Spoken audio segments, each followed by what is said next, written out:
It's 6 p.m. We'll bring this Village of Galena Council meeting to order. Stand for the pledge, please.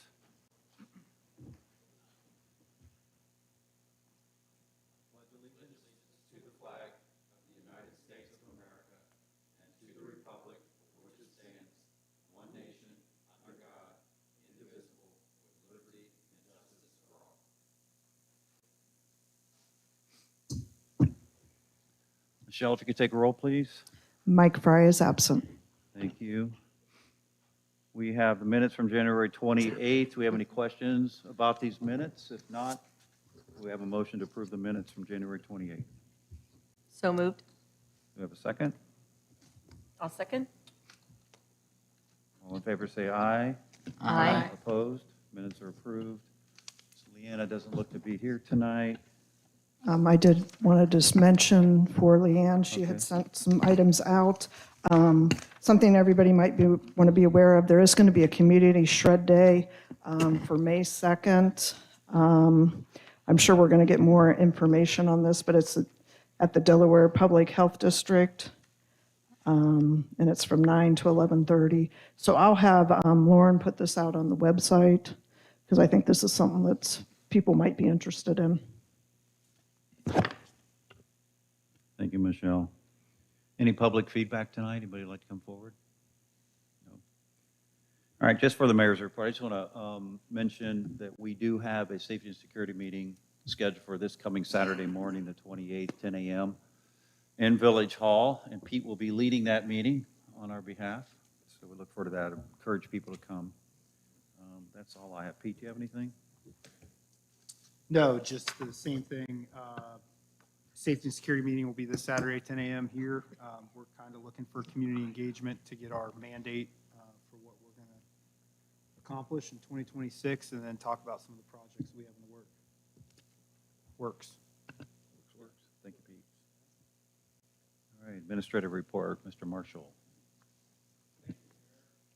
And members of council, I'd like to start out tonight by asking Rumpke to come up, if you could, to the podium. Blake from Rumpke is here with us tonight with some, I think, exciting news for council. I'll let Blake share that with you.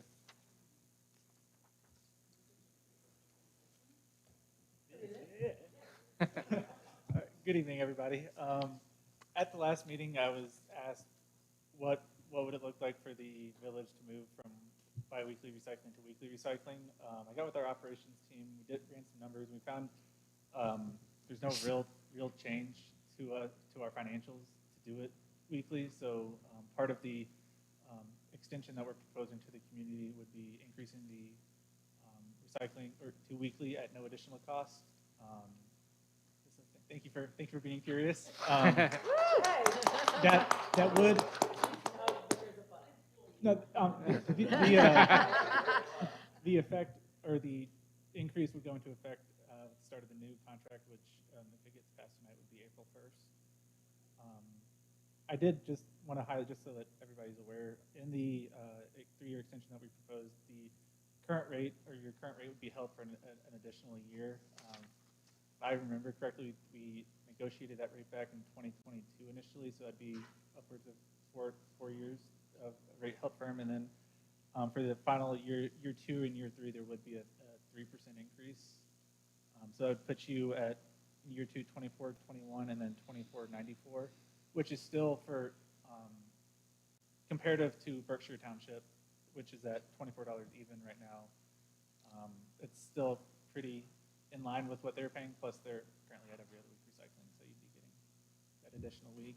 I did ask the route manager. We did about 3.5 tons of recycling per route in your village last year, so 3.5 tons every other week. So that's something, if you guys do choose to move forward with the weekly recycling, we would monitor, because we are curious to see how that, we are expecting to see some sort of increase, but we're not sure how much of an increase. So that is something we are excited to watch.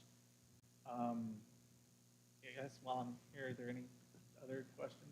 Blake, Yeah. I may have missed this, but the current rate is how much? $23.50. $23.50, and it would go a 3% increase. It'd be $24.21 and then $24.94. Okay, thanks.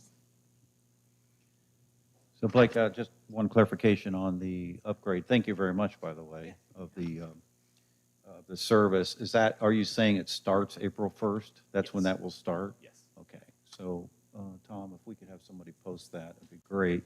And we're preparing to obviously pass an ordinance, hopefully this evening, to extend our contract. So are you saying those rates you just quoted are year 1, 2, 3 of that contract that Yes. we're approving? Yes. Okay, thank you. If there's no other questions for Blake, thank you very much. No, You have thank anything you. to- Blake, to I had add? a question. Now, when we were talking, you said you were going to reevaluate it after the 3 years as to whether you would continue doing Yeah. the weekly. So we're commit to this for 3 years, and then after 3 years, we don't see any increase in recycling in the community.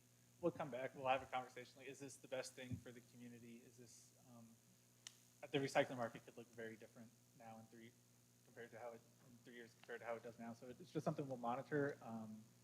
I don't expect to dial this back. That's not typically Rumpke's mantra. They're trying to constantly push more and more recycling, trying to expand the recycling list. So to go back and decrease recycling service would be kind of against the MO, but it's something we'll monitor. And if it's a change we feel needs to be made, it'll be an open discussion. It's not like we're going to just cut the water off on you.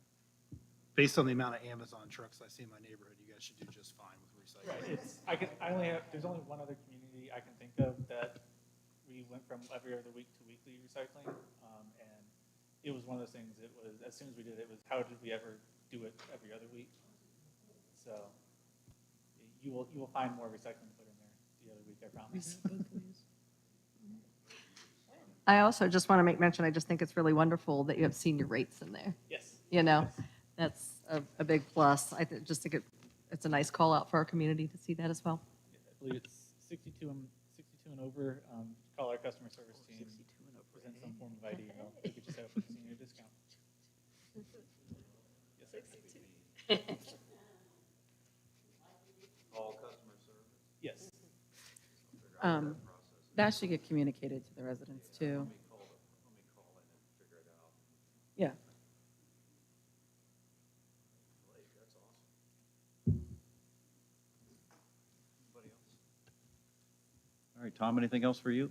We let Yes, Blake I go, have or? more. Thank you, Blake.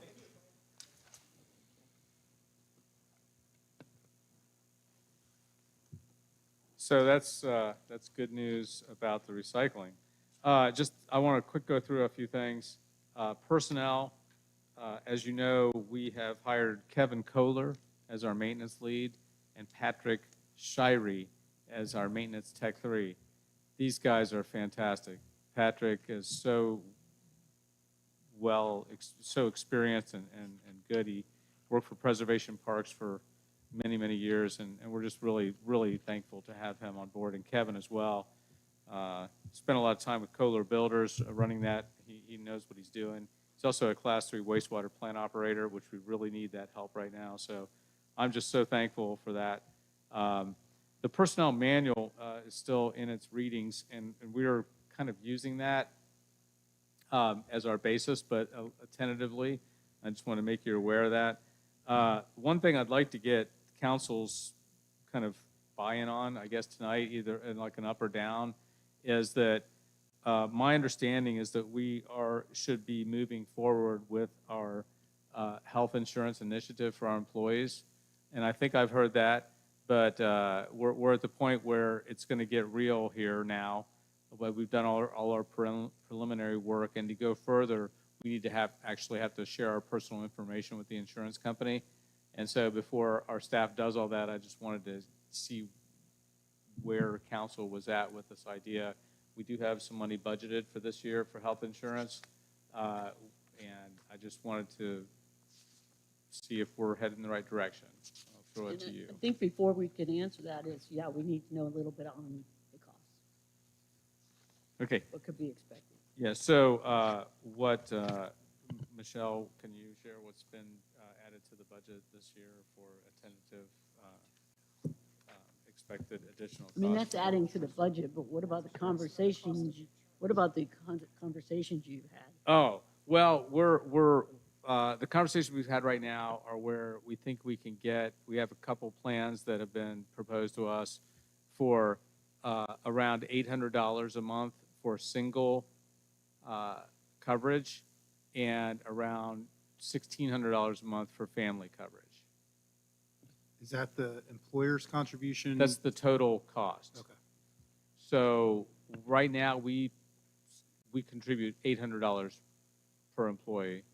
So it'd be a wash for a single coverage. And the $800 credit would leave $800 for family coverage. So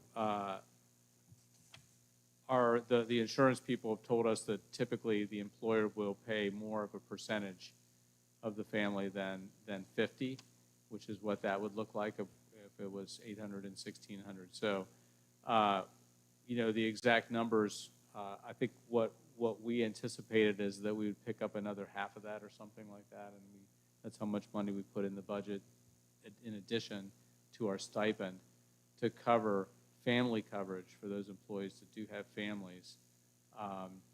We could also, and this is a policy decision, since single coverage would be $800 and we already give $800, we could have single people pay more than zero for their insurance and have that subsidize the family as well. So the two scenarios that were thrown out by the insurance company to me involving costs were an 80-20 idea. They said a lot of people do that, and the other was a fixed cost with a percentage add-on. So, like, say we would credit a fixed number of, say, $500 and then a certain percentage over that. So there's various ways to go around it, but the bottom line, Councilwoman, is that it would be a marginal cost increase for the village if we decided to pick up a portion of the family health insurance. It would be an additional $6,000 or $7,000. Do you have an idea of the interest? The interest amount? Oh, yeah, well, yeah, Matt, so our zoning officer absolutely needs it. He said if he can, he's got to find something else. Our Kevin really, really wants it. We told him we were working on it when he got hired, and Patrick is in need of it as well. Are those all family? I don't think Patrick is, So I think but I'm not sure. a best practice generally with municipal healthcare, right, at any level, is usually a percentage-based system. And the thought process behind the percentage-based system is we know that insurance rates are going to flex based on spend. We have a bad year, they're going to go up. We have a good year, they're going to stay flat. There's market adjustments, legislative changes, so on and so forth. So if you adopt a percentage-based system, let's say it's 70-30, right? 70% is employer, 30% is employee. Then what that allows you to do is every year we're just talking about what that percentage is going to be. Versus where if we keep it at a monetary amount, like we pay $800, so on and so forth, eventually the market will outkick that number, and then we're back at the table trying to figure it out. The insurance agent said that same thing too. Yeah. Like that tracks with what we're hearing. Yeah. So, before I ask all of our employees to share all their personal information with some insurance company, I just wanted to kind of get the pulse of council. So it might be the labor in me, but I think that, when you enter into the employee of government, right? So especially at this level, most of you could go find jobs that make more money elsewhere. So especially in a village our size, it's a labor of love. One of the things that is a benefit to public service is generally your health care, and then the fact that you're in a pension system, right? So we're doing some heavy lifts on the front end, knowing that long-term it's going to benefit both ourselves and our families. So the insurance piece is probably a pretty easy one for me. I mean, that's just a way to retain the talent that we have and potentially grow on it as the village becomes more successful. Percentage makes more sense. and the percentage absolutely makes. So now at that point, where I'm at personally, is it just becomes a question of what's the percentage going to be. When you look at municipal insurance rates, employer contribution is generally somewhere between 7 or 30% and 10%. So an 80-20, 70-30, or a 90-10. So that's really, I think, where I'm at, the only question we have to answer. I'm also very comfortable, Tom. This is something we've been looking at for a long time, but we didn't have the interest from the employees at that time. But now, as we grow and look at all of our future things, I think it's really a definite thing we need to do. Yeah, I'm in support of it. Just what's the percentages? So I say keep going down that path. I just kind of picked 80-20 because it seemed to be in the range, It's a just for common one. discussion purposes to then see where we end up with that. So thanks for that.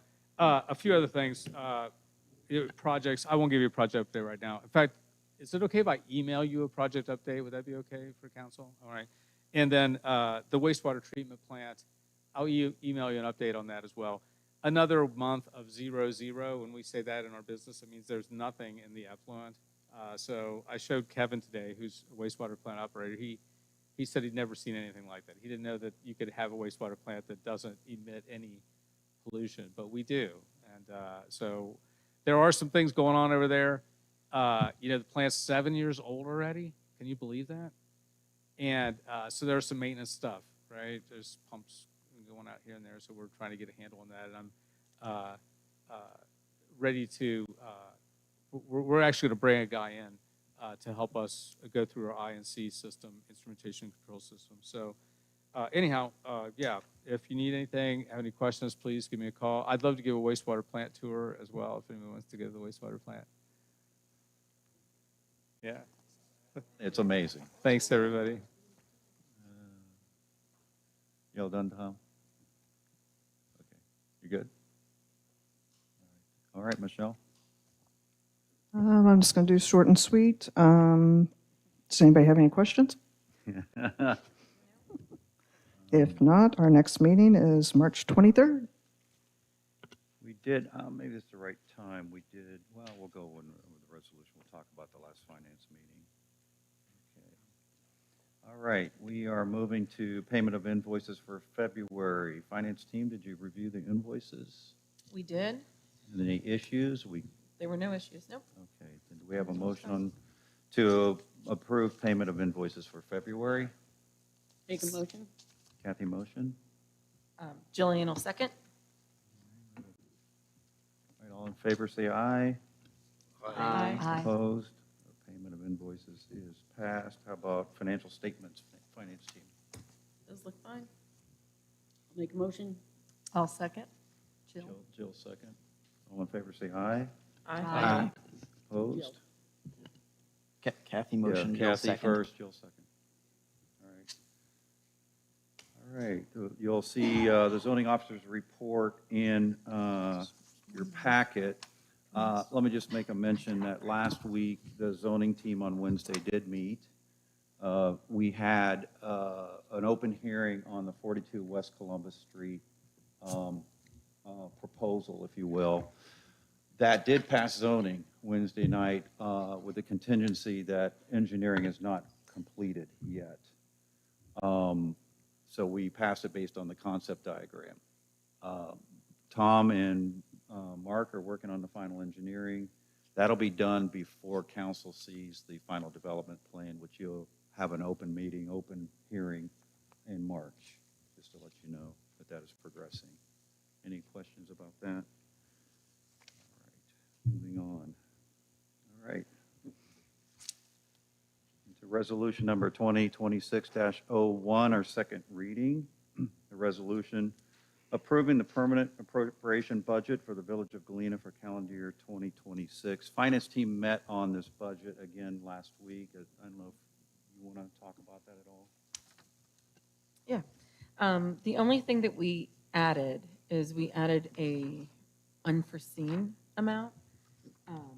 And that the example was the bats last year and all of the remedy that we had to do that. So for just bookkeeping purposes. If we allocate it now, it's cleaner paperwork moving forward if something were to arise. But, so that's the only thing that's been added since, our December introduction to you guys, so. It was, we did $100,000? Yes, and it was put on page 8. I highlighted where it's at. And there's just a couple other highlights, because we added a few lines, but we did not add any funds to it. But there was some items that may be coming up that we went ahead and added the lines to it, but we just did not put any funds there. Any question about that? Moving on, resolution number 2026-02, second reading, a resolution transferring funds in the amount of $62,400 from salary mayor 1000-710-161 to other parks 1320-600, second reading. Moving on, resolution number 2026-03, second reading, a resolution adopting rules of council for the village of Galena. I just want to ask Pete if you got some direction for us here. Next month will be our third reading.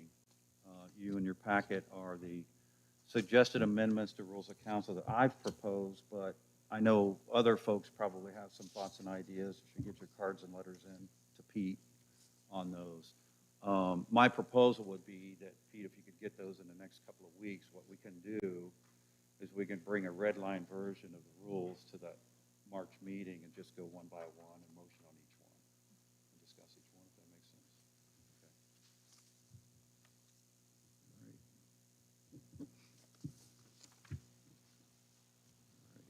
Resolution number 2026-04, first reading as an emergency, a resolution declaring it necessary to levy a tax outside of the 10 mil limitation for current expenses, the same being a new levy authorizing certification to the Delaware County Auditor to determine tax valuation of the subdivision and the dollar amount to be generated by a 2 mils levy and declaring an emergency. This is, we've talked about this, this is our inside millage. It's expiring, and we have to have it on the ballot. If we determine as council to put this on the ballot, it would be on the November ballot, but the Board of Elections would have to have all of our paperwork by August 5th.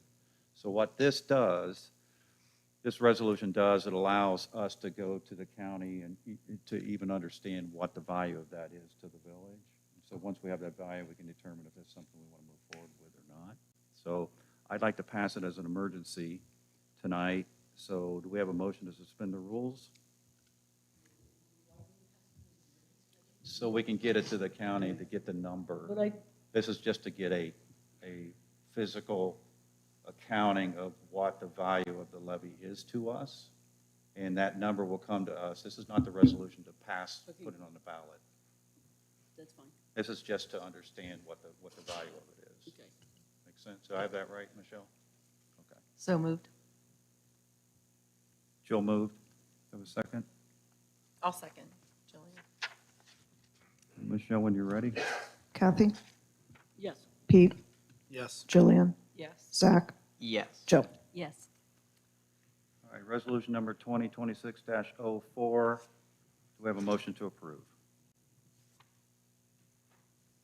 So moved? I'll second. When you're ready, Michelle. Pete, Yes. Jillian, Yes. Zach, Yes. Joe, Yes. and Kathy. Yes.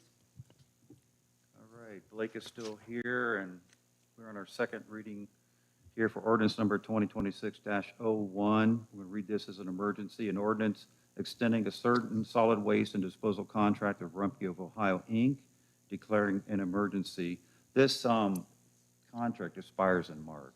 That's why we want to kind of move on this tonight. Anything else, Michelle, that they should know? No, it just gives them time to get us the new contract with the recycling being weekly and just to get all the paperwork done. There's not any questions. No, I'm, Do we have a motion I to will suspend the motion. rules? Jillian, motion. Have a second?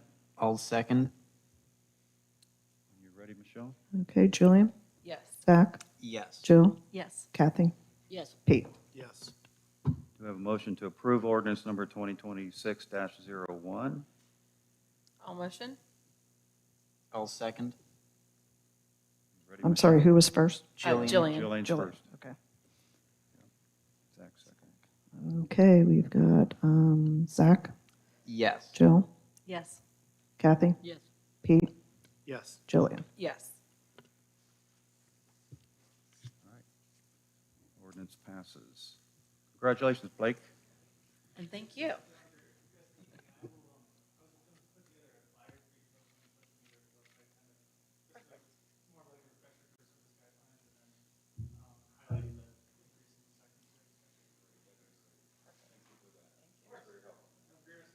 Bye. You too?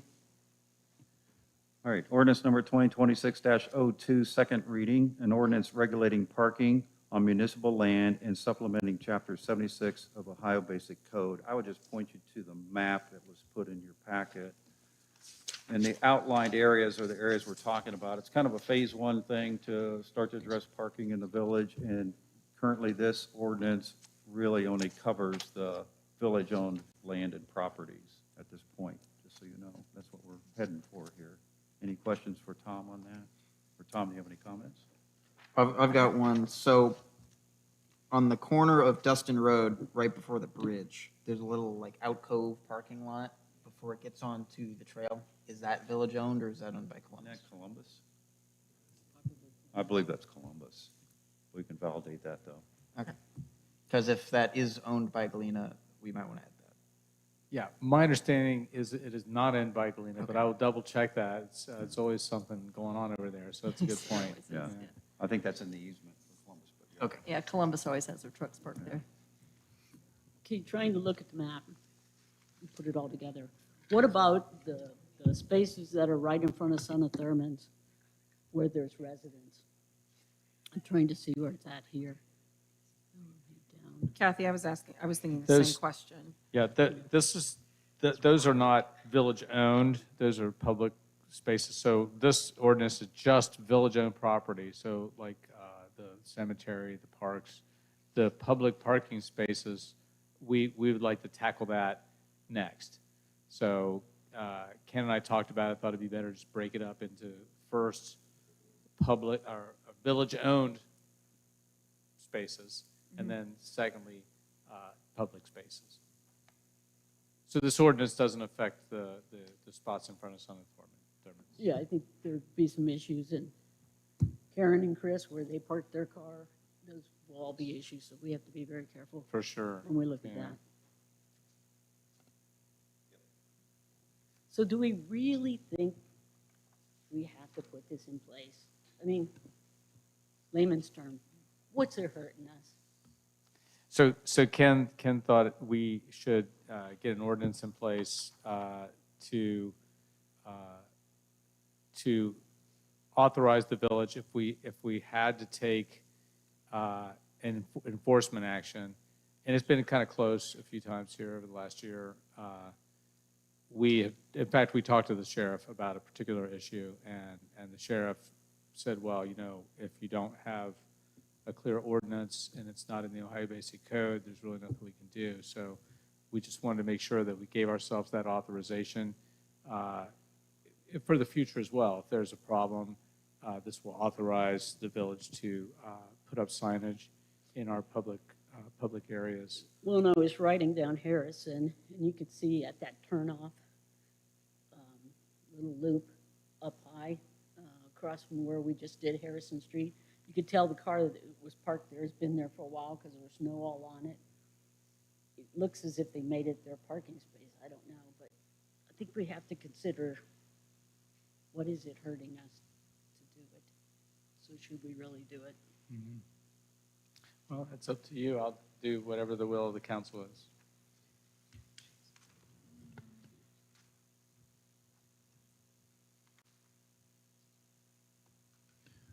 Any other comments tonight on this one? All right. Moving on. Ordinance number 2026-03, second reading. An ordinance adopting the personnel policies and procedure manual and repealing any existing or prior personnel policy and procedure manuals. Any question on that one? Other business, we talked about 42 West Columbus Street. Um, Hopefully you all saw the note that I forwarded from Allison Cherubini that she's resigning from the zoning commission. Allison's been a fantastic member of that commission, actually a leader and thought leader in developing our zoning code and all kinds of advancements to kind of where we've been from a zoning team over the last several years. So I want to thank her for that time. But we have an opening. Her term is through the rest of this year. It expires at the end of the year. I called Tim Erb and asked him if he'd be willing to step in, especially thinking about spreading our team out a little bit across the village so we have representation as far reaching as we can. And Tim living in Black Hawk Estates I thought was a good fit, plus his experience of being on zoning previous to this time. So I would like to nominate him to fill that seat. Looking for council's approval on that, but consider this my formal nomination for Tim Erb to join our zoning commission. I'll second that nomination. I can't do the first. You can do the first. I'll, though. All right, I'll do the first. Jillian, you and I together. Jill first, Kathy second, Yeah. Jill first, Kathy second. and Michelle, if you could take the roll on that,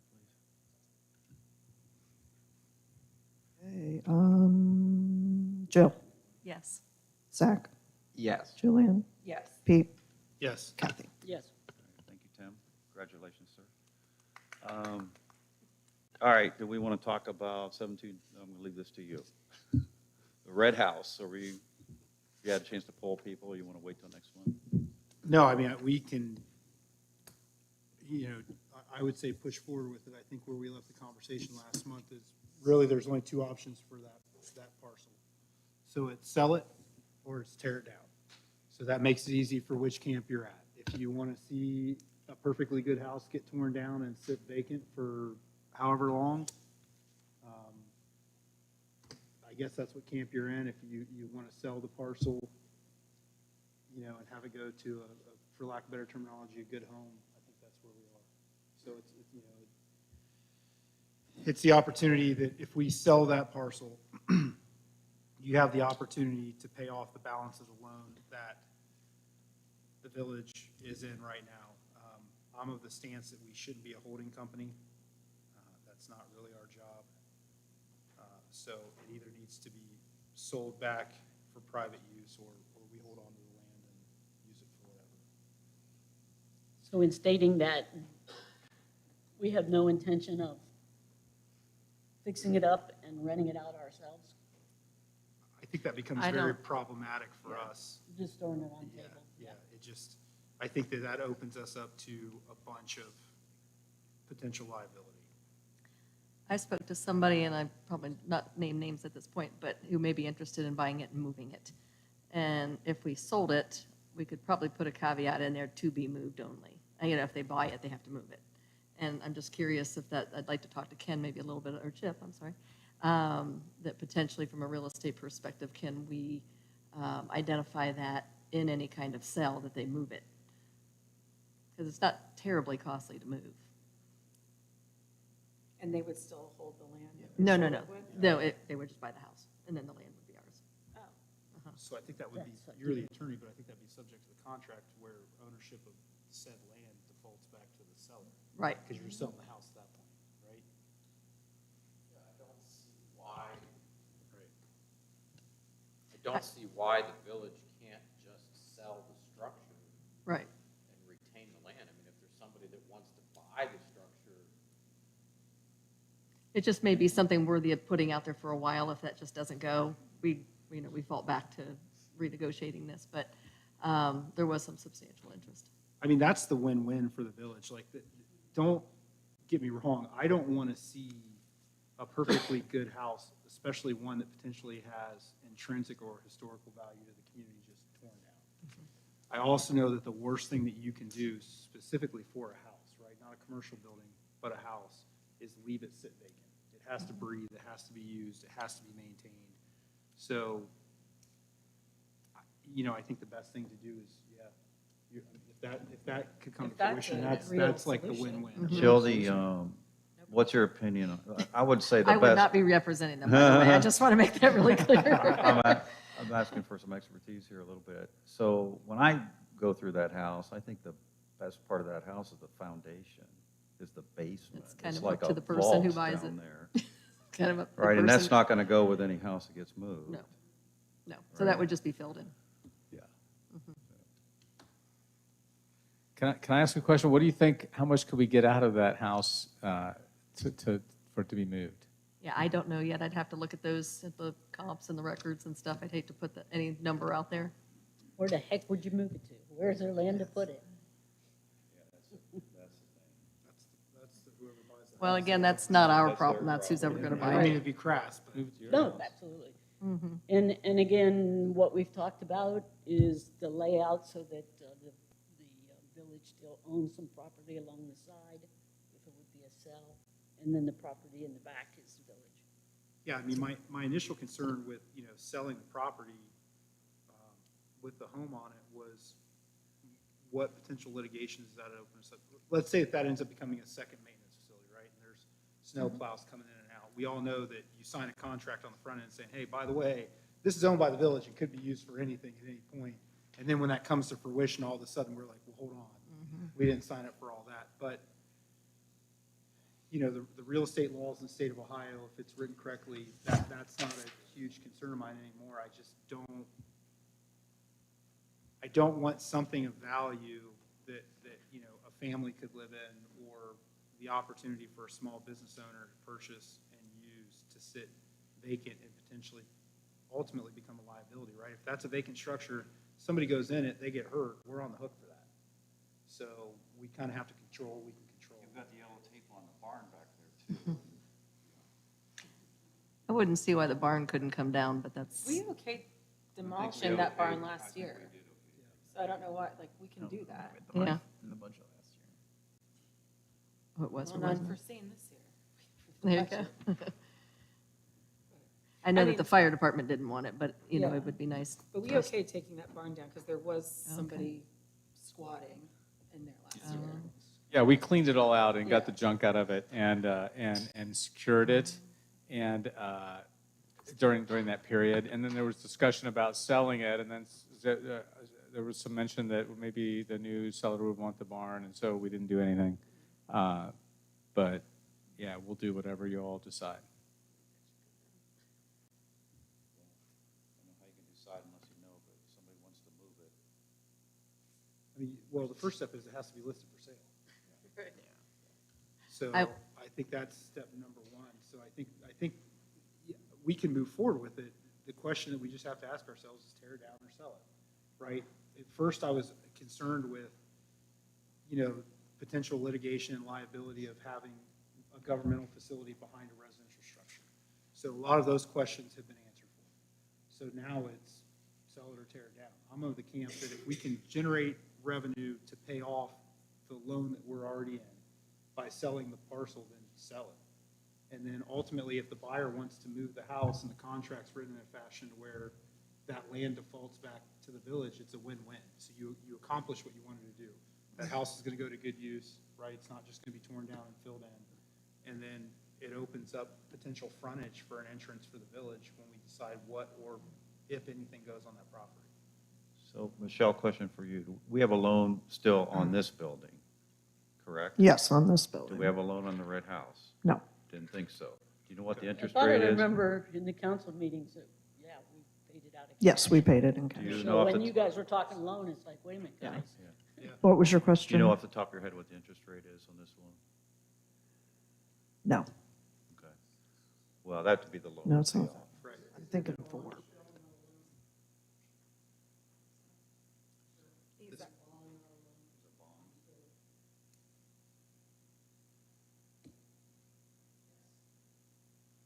Yes, that one. No, you can't pay it off. Yeah, I don't, I believe that one is a bond. You're right. Yep. You use that as the revenue stream to pay the bond. Regardless, if we have the opportunity, I think that if we own something like that that's tangible and we have the opportunity, that we know that we're not going to use it. So the feasibility of turning that into a village hall or additional governmental facilities is slim and none, right? The work that it would take to get that up to code and have it be a functioning space for any of you is slim and none, and the cost isn't worth it, in my personal opinion. So then you're left with, if we can generate revenue or generate income and use that as a line item to reduce our overhead, it's the most fiscally responsible move in my opinion. I think it's worth a go. Put it out there Sure. for a few months and see what happens. Yeah. You know, it's kind of no harm, no foul. And I've gone through it a couple times, and I think it would be a great house for someone to buy. Mhm. Oh, absolutely. I mean, it's got a brand-new roof on it, it's got a new furnace, and there's so many things the kids must have upgraded before the fella passed away. We took the fridge. It's up there. It better not be, better not be. I don't think we that's as So- I don't think that's a deal breaker. So Tom and I need some, I just want some clarity here. Did we say that we want to go ahead and put it up for sale as a pick it up and move it, or just see what happens and put it up for sale?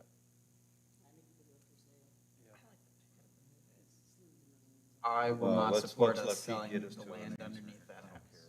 Yeah, I mean, I think that you I don't can, like it anymore. so Jill, this is where you put your realtor cap on. I mean, if it's listed for sale and somebody says, hey, I want to buy the house, and just the house, then it just becomes a contract issue, right? Exactly. But I think we need to state that up front. Right. Yeah, that it's, the land does not come with it. That's just if they move it. They have to move it. I would say in the contract that they have to move it. I mean, I don't agree they have to move it. I think it's a valid home. We just have to make sure we write it up properly, that we have an area that we can drive to the back of that It lot. kind of gets us back into the situation of the small water building on Front Street, where there's absolutely no land that we own around that building. We will now, but we didn't initially. So a few years ago, it was just a building, and then Columbus owns everything around it, which causes a lot of problems. Well, and that's So just you what have the to get map that all is. redone. Well- That's just what the map is here. So to Kathy's question, there's two entrances, right, Tom? There's an entrance on the, what is that, north and south? There's an entrance on the south and on the north of the house. Right, there's two driveways. Yeah, there's a driveway over here, and then this would be a driveway that would drive through. We just have to make sure we lay it out properly as to how wide and all that. But I think it's a valid home for somebody to buy. Always up to the homeowner, but if you put a big maintenance building or a police department or something behind it, it really brings down the value of that house. No, and it is 2 acres, so it's not like you're gonna set it right behind the house. You know,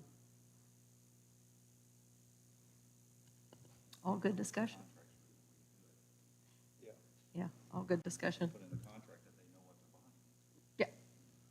Yeah. I think our best bite at the apple first is to just sell the house in its entirety, list it and sell it in its entirety. And then if that doesn't come to fruition, or you get a secondary With the offer- land or without the land under it. I think with the land, right, just a traditional residential home sale, yeah.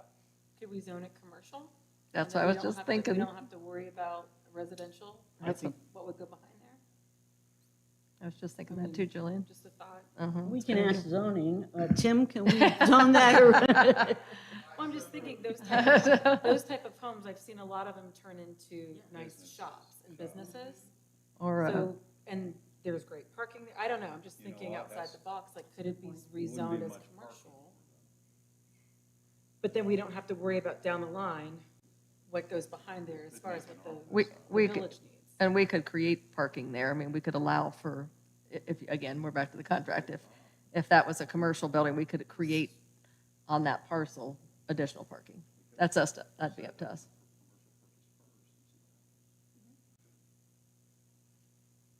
I mean, I like that idea. If we're going to hold on to the house, I like that, the commercial idea very much. You know, we just have to be certain when we put it up for sale that we leave that track that we need to get the back of the parcel. well, I think it's already been subdivided, correct? And we Yep. essentially made it a flag lot, so what's highlighted in green is ours. And I Right. think that The red. What's in red would be what would be for sale. what's in red would be for sale, and I Yep. think we did that with the, of giving ourselves access to that. Is this a historical building? I mean, don't think or so. is I don't it- think so. Yeah, I I don't think so. Okay. But that could be something, if it went commercial, it's up to us if we wanted to extend the size of that parcel and give them a little parking. Right, and with us, with it being 2.11 acres, if that was part of the contract, we could absolutely do that. Although if that barn were to come down, that would be all kinds of That's parking. Yeah, right. Yeah. Then it has to come down to Yeah. some point. Really So good how much does discussion. the sale of the parcel increase if it's zone commercial versus residential? I mean, percentage based, I know it's a shoot from the hip. Yeah. Maybe 2 to 3%, if that.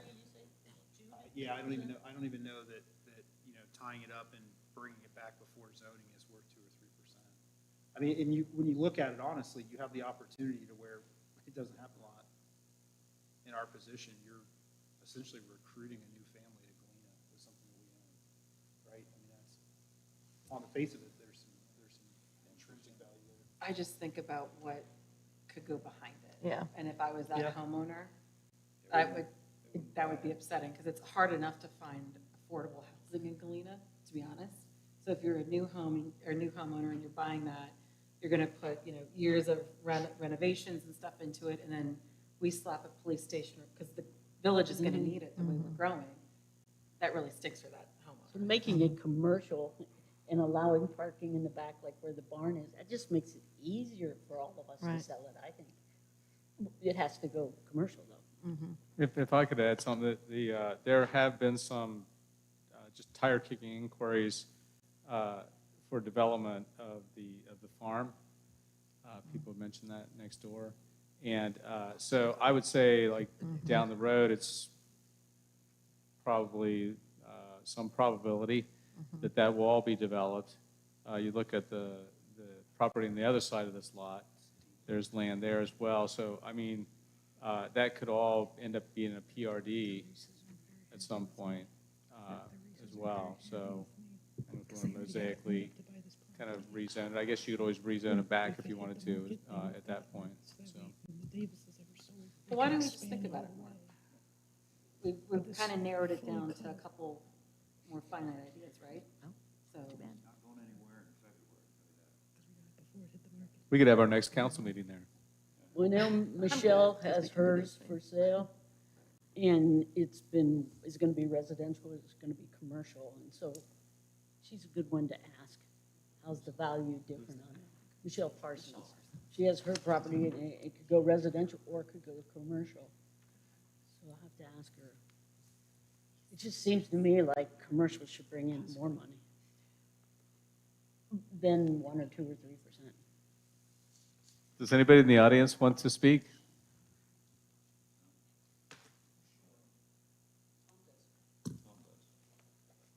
do you want,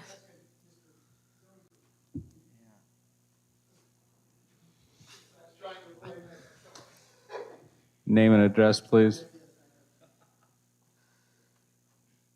Somehow I've been up here before. Tom Hopper, 275 Harrison. My question was, the new zoning code, I know there's restrictions on uses that were not in the old code. Old plain commercial allowed residential use.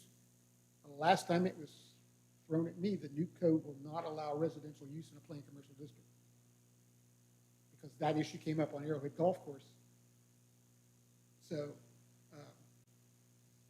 and I don't know the answer to that because I can't quote you a new code, but I know that was brought up somewhere during the Arrowhead. This Golf course. is residential. This is residential. I don't know what it is in Berkshire Township. Because remember, it came into the village or whatever it Yeah, is. this would be FR1 right now. I think it came in through the annexation as residential, didn't it, Or Tom? whatever it was in Berkshire Township. That's what it comes in. So, But does the new code allow residential? So if you say you rezone it to plain 18. commercial, that used to be an allowable, residential used to be an allowable use in a plain commercial district. I don't know if the new code allows that, because I was told at one point that it does not. I don't know the answer to that, that's why I'm just bringing it up. Okay, Wouldn't here it we be go. legal I actually have it non-conforming? pulled up right now.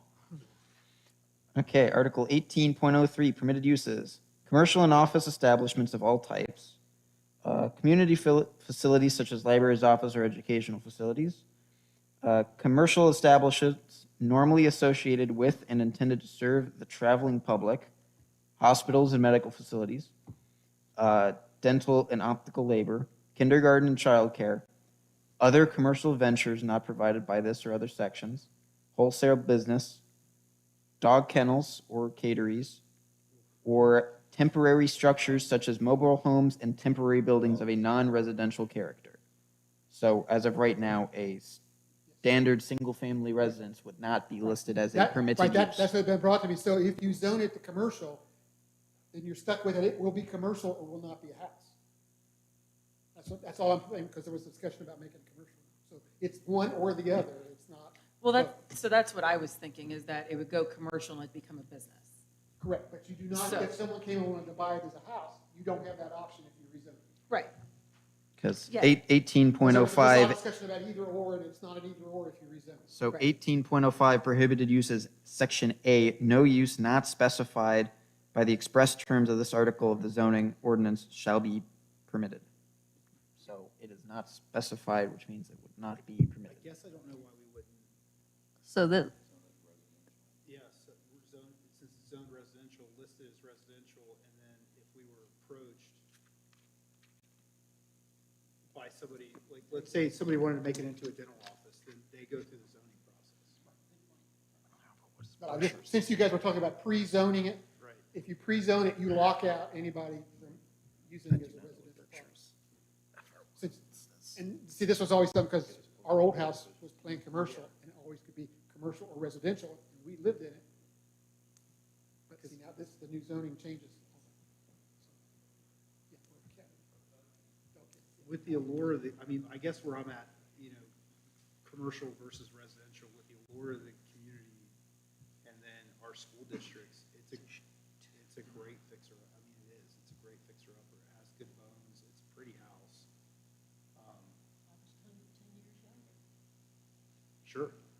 Yeah. just I FYI, just think 10 years, 15 years from now, we'll be Yeah. behind it. I get that, but that's. just FYI, to answer your question, Tom, Come to fruition first, yeah. I mean, that's. to answer your question about what percent higher, I was way off. So 10 to 25% higher than residential if it goes commercial. And, it depends, what type of commercial, back to that again. And then just FYI for everybody, we bought it in 2020, or February of 2024 for $280,000. And so comparables, I think this is a little high, but because of the condition of the property, but it says 350 to 450 to resell. But again, I think that's high. As residential. Yes. This commercial would be 10 to 25% more than that. Yeah. But again, just keep in mind, I think that's high because of the condition of the building. Well, and that we have to lay out the deal that we own one strip of it, so that could drop the value down. No. So I can also give a follow-up, since I just looked up the Berkshire Township zoning. So for FR1, you would not be allowed to make it a business. So it would have to rezone from FR1 to either PC or, I guess even, you probably wanted to convert it to either PRD or R2. Especially if the other land around it's going to be Yeah. zoned that way. But if it comes into the village, you're going to want it to either be PRD or PC. Hasn't this been annexed already? It is annexed, but I mean, if we rezone it, you're going to want to rezone it to either planned residential or planned commercial. Either way. Because that, otherwise it stays as Berkshire Township zoning. It comes in where we can sell it as a business. If we want to sell it commercially. Just so you all know, there is a holdup with the recording of that annexation. So if you look on the auditor's website, it doesn't show that the village owns it right now, and we're trying to fix that. There's some kind of a legal problem with the new type of annexation. Doesn't authorize the county to do the recording. So somehow we have to walk that through, and we're trying to figure out how to do that. So we'll get it done. I don't know.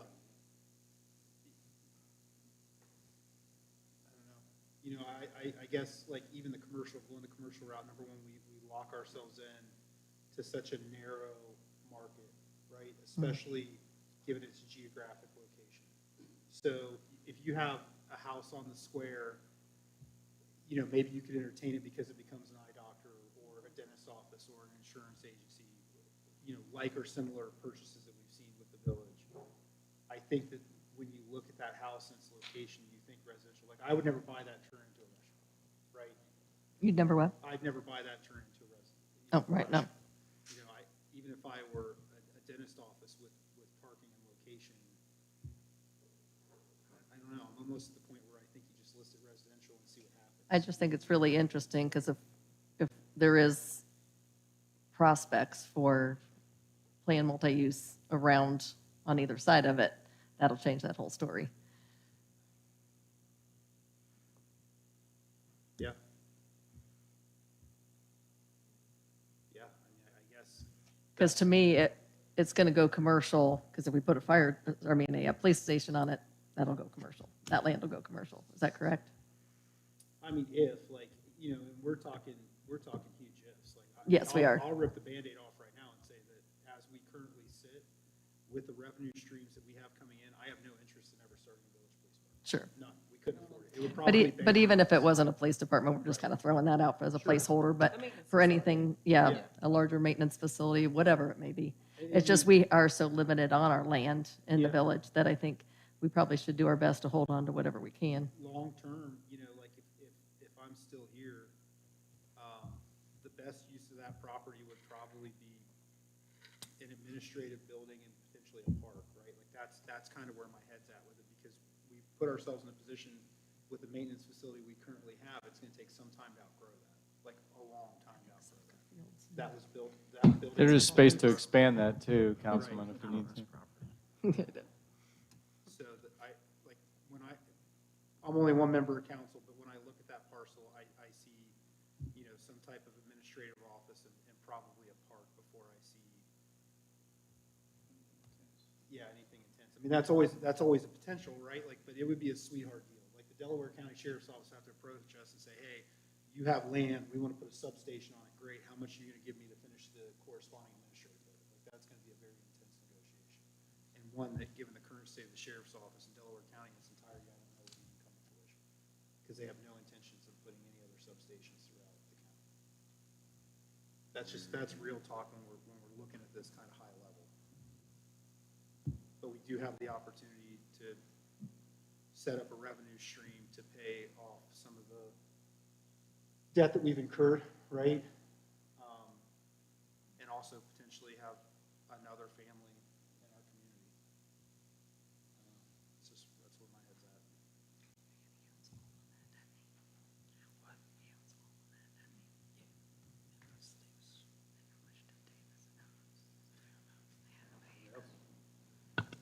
I think we move forward and see what we can put together, possibly just putting it up for sale as residential.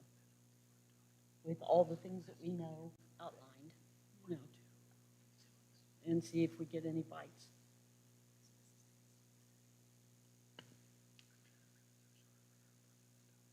Yeah, I mean, I would agree with you that I think that probably the most prudent thing for us to do is move forward, because every day that house kind of sits, it's not critical, right? I don't mean to sound like the sky's falling, but if we have the opportunity to make a decision, list that house, and then have it transferred into private ownership and start to be rehabbed and inhabited, I think that's the best thing for the parcel. And if the byproduct of that is that we make money off of it.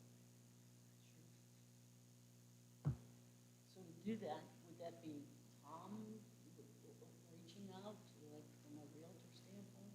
Yeah, I can put together the administrative side of that, and It may have to run through an auction. We're going to have to talk to Ken or Chip about the proper way to do it as a government entity. It may have to be an auction, but we'll have to figure that out. either Well, auction it's or zoned correctly. sealed It bids. sounds like To it's sell the not property under at our all, zone- any zone of it. It approval. is, but it isn't on the website. Why? Yeah, I would just make sure however we're selling it, we have it underneath us, not Berkshire. Sorry.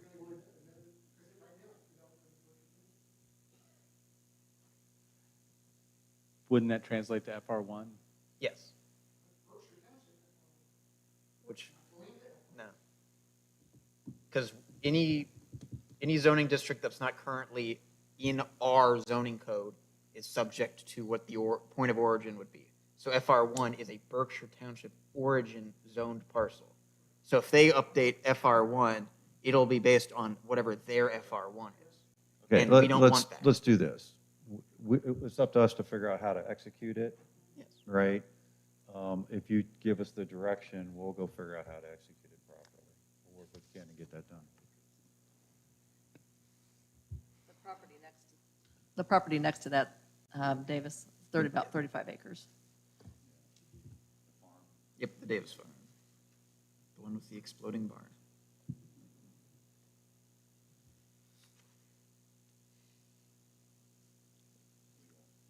My input is best case scenario, we find somebody who wants to take the house off the property, but I will perpetually look at it. We bought this parcel for the land. And I think the land, especially as time goes on, is going to be just too valuable to sell the land.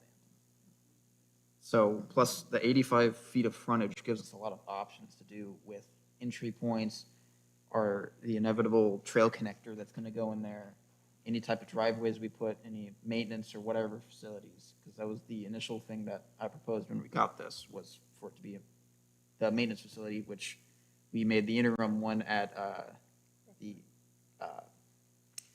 what is it? The sewer plant, but I'm trying to think of the full, Donald E. Miller, what is it, Water Reclamation Facility? Number 2. It's got to have the number 2 on the end there. It's got a number 2 at the end? Oh, darn. It's currently, the whole parcel is currently showing a value of $129,800. Because if we use what the current going rate is for an empty plot of farmland, which, thanks Amazon, about $120,000 to $125,000 for blank acre of land. So this is roughly 2.5. So we bought that for basically the going rate, except it's not in the middle of a farm field.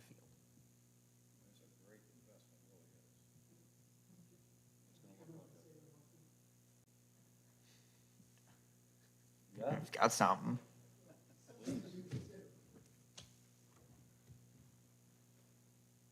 Name and address. Okay. Tom Hopper, 275 Harrison. Okay, this property currently is served by a septic system. And it's able to be served by a septic system because it's the 2-acre parcel.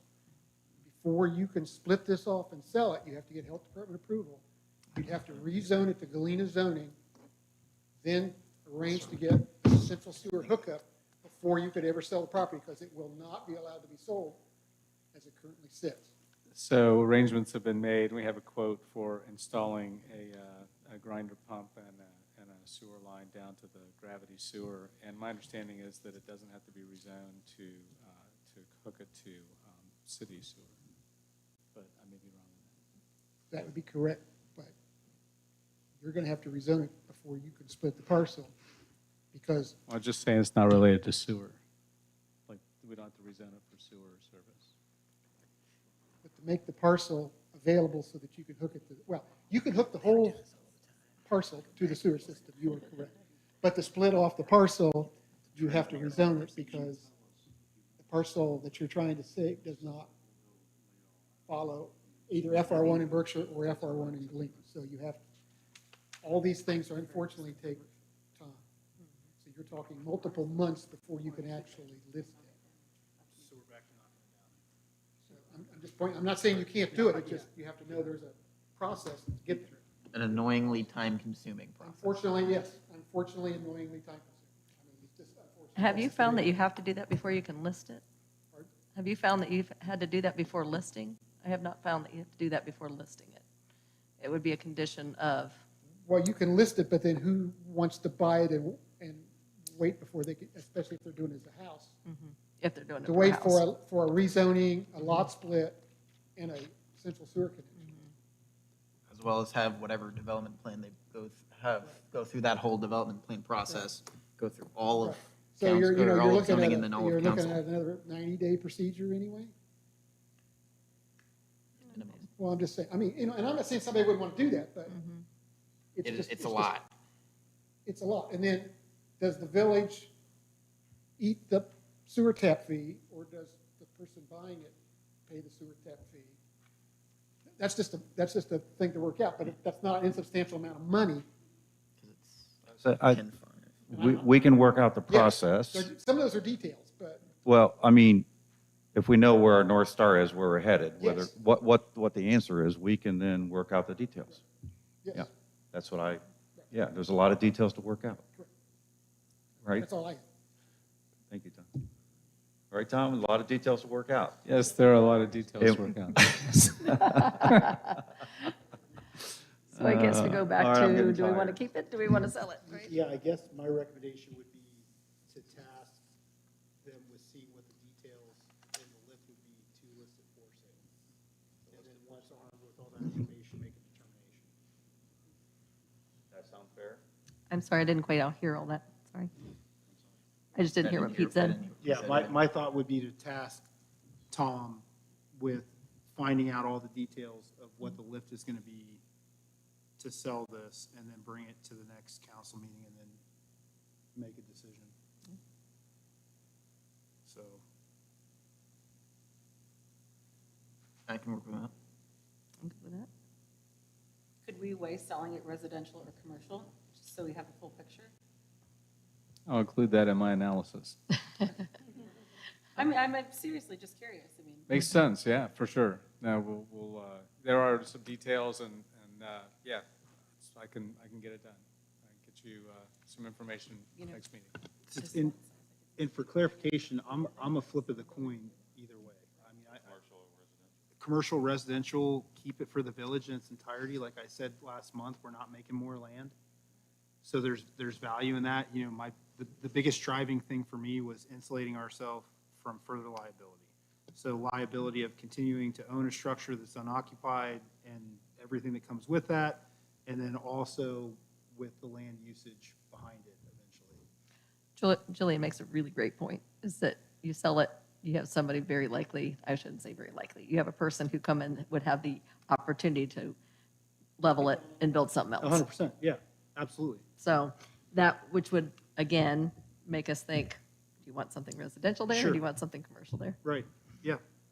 Don't disagree at all. But that would be their decision to make. I know that there are folks in the community who would prefer to not see the village knock that house down. So if somebody else purchased it and it's a private sale and that's what they decide to do and bring it through zoning, that's the process. But I don't know that I'm really there unless it's a council decision. So we'll try to work some numbers.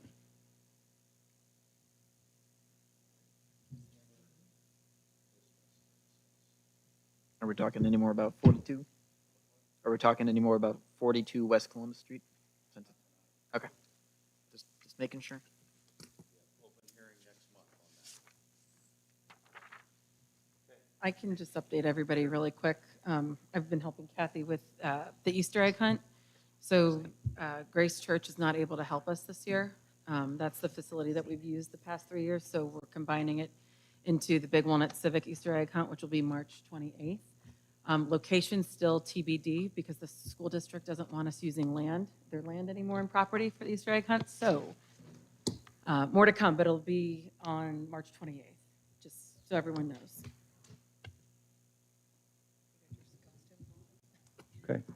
Anybody else? All this time. We have a motion to adjourn this meeting. So moved? Do we have a second? All second. Zach, second. All in favor to adjourn this meeting, say aye. Aye. All right, meeting adjourned at 7:08 PM.